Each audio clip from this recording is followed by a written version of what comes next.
The senior special assistant to the president on citizen and leadership has stated that the government is committed to addressing the challenges faced by women in Nigeria with focus on promoting women's participation and leadership across various sectors, including mining, media, creative industries, healthcare and sports. Speaking on behalf of the senior special assistant, Latifa Issa, along with the executive director of the Dorothy Njemanze Foundation and other stakeholders at the unveiling of the National Compendium of Sector-Specific Solutions for Inclusive Leadership in Nigeria, emphasized the need for balanced gender representation in key appointments. Here's the rest of the story. With only 6% of political seats occupied by women in Nigeria, women disproportionately bear the impact of insecurity, facing increased risk of sexual and gender-based violence, threat to maternity health, and economic disruptions. Stakeholders has identified the National Gender Policy, a comprehensive roadmap designed to promote gender equality and eliminate discrimination, as crucial to addressing these issues and called for its full implementation. The representative of the Senior Special Assistant to the President on Citizen and Leadership, Latifa Issa, began with discussion on the National Gender Policy, which aims to achieve a 50-50 gender balance at all levels of government from junior to management positions. Action, the office is going to be engaging other civil society organizations that are working in this space to ensure the participation of more women in political process in governance, and also we're partnering with the National Assembly on an initiative that is coming up to ensure that the gender bills are passed in the Senate, and also we are converging, like I said earlier, the 16 days of advocacy against gender-based violence, which women are on the receiving end.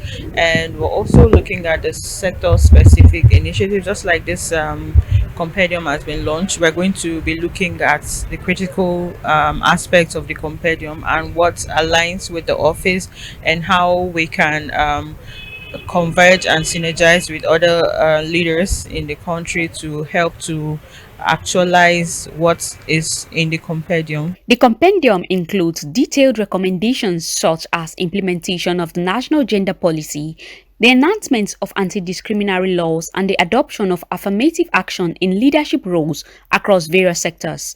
The executive director of the Dorothy Njemanze Foundation further called for collaboration with civil society to build sustained momentum towards gender democracy in Nigeria. That exists.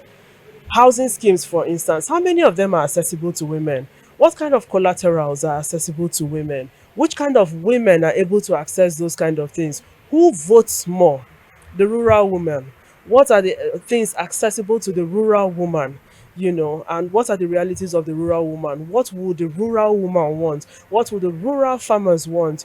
What will the intersex persons, who are persons that are neither, fully female or fully male? But they naturally just have, features of multiple genders or not any particularly defined gender. So what will those people need to enjoy the leadership? Those people vote. Everybody votes. What will the persons with disabilities need? What should the government do? So we're just guiding to say you are not doing this well enough, or you haven't done this well enough. And it is not something that you need, it's not something that you need to go elsewhere to get resources to do. It's already there, it's within your mandate. So each sector has to be taken, sector by sector. We have spoken about how women have contributed to sports in this country, and yet there is evidence that male sportsmen are better paid than female sportswomen. It's simply a show of patriarchy, of inequality and inequity.